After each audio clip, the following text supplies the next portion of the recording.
All right, starting the cranberry liqueur making process here. Got all our cranberries. Got 4 cups in at a time so we don't blow up the food processor. And I can keep track of how many unmashed cups I'm putting in to get my ratios right, roughly. For the other stuff, we're going to be using this mega pot here. Probably going to have to do 2 or 3 rounds to cycle through all this.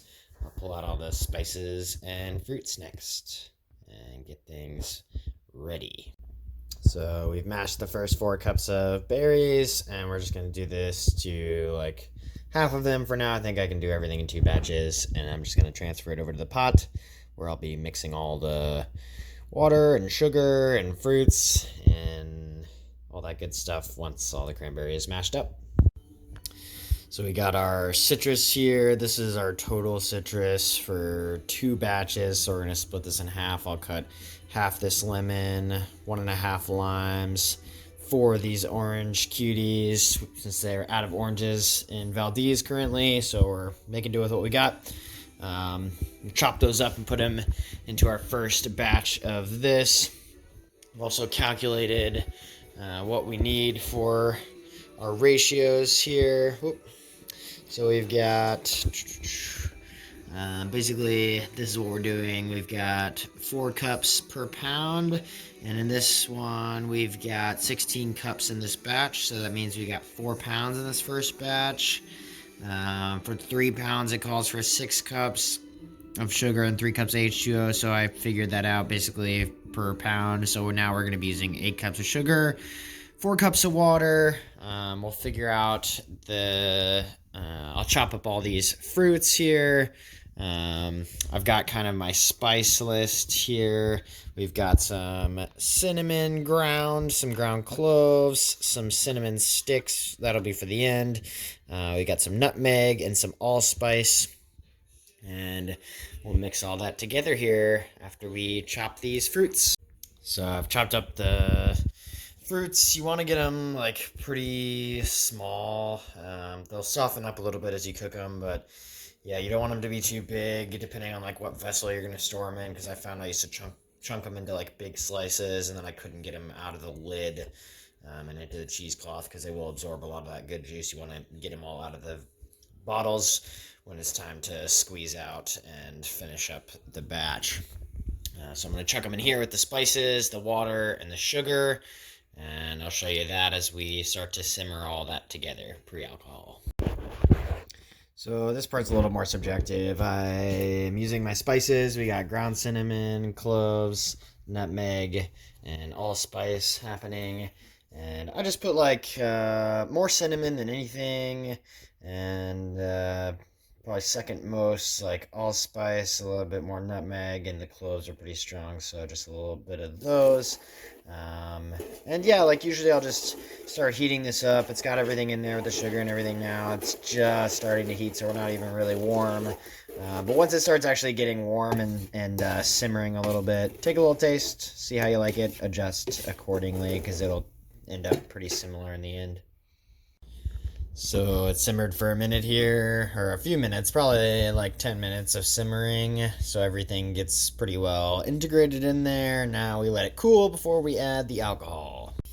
So here I'm boiling a little bit of water to prep the bottles. We've got a bunch of these old growler kombuchas that we're gonna fill with the mixture. I just like to kind of, these have been cleaned, but I just like to extra sanitize, just make sure that there's nothing, like try to kill anything before we put the mixture in here. And this is what they'll sit in for a few months, basically till Christmas time, if you're picking these in the fall. But yeah, around Christmas time, just shaking them every like couple days and keeping them in like a cool, dark place for storage, usually a Rubbermaid. Like big 27-gallon tote works for us just fine. But yeah, clean them and sanitize them, and then we'll grab the funnel out and start funneling stuff into here. All right, so now we add the alcohol now that things have cooled in here. So I've got the vodka in here currently, just 250 mils of vodka per batch. And I've used 500 milliliters of this Everclear. They come in 750 ml bottles. So basically, yeah, most of that. We'll chuck this in as well. Stir it up. And we've got our hot water going in to our bottles here to sanitize. So we'll pour a little in there, dump them out, let them dry over here for a moment, and then grab the funnel out, start filling them. So as you can see, often with the funnel, a lot of things get stuck in there. So I've got this handy dandy chopstick nearby to just help poke some of that through and free it up.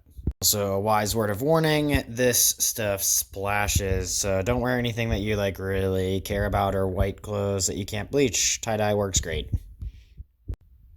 So this recipe's no joke, y'all. I'm using, we got our second batch in.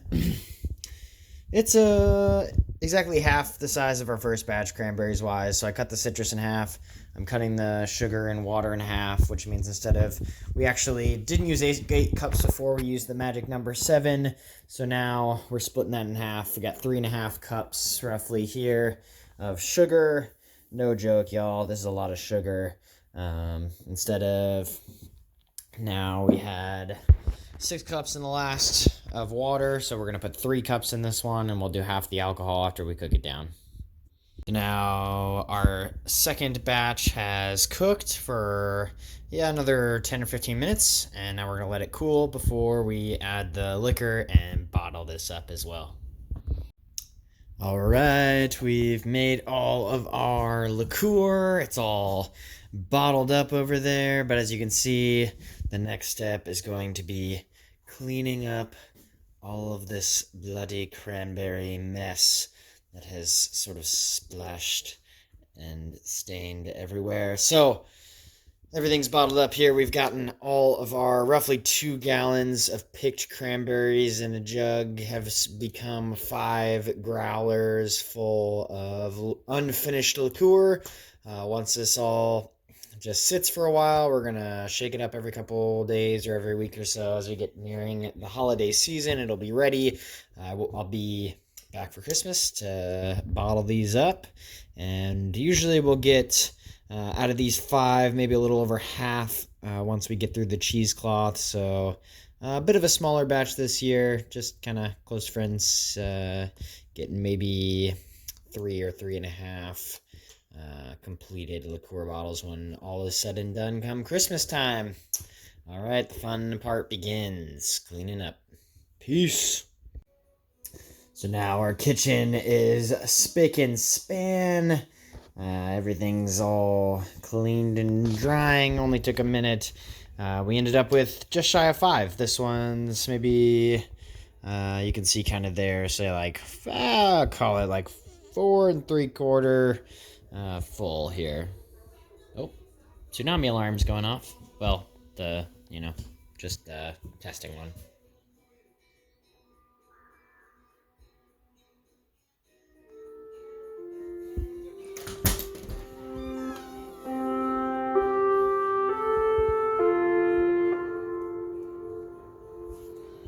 Perfect timing.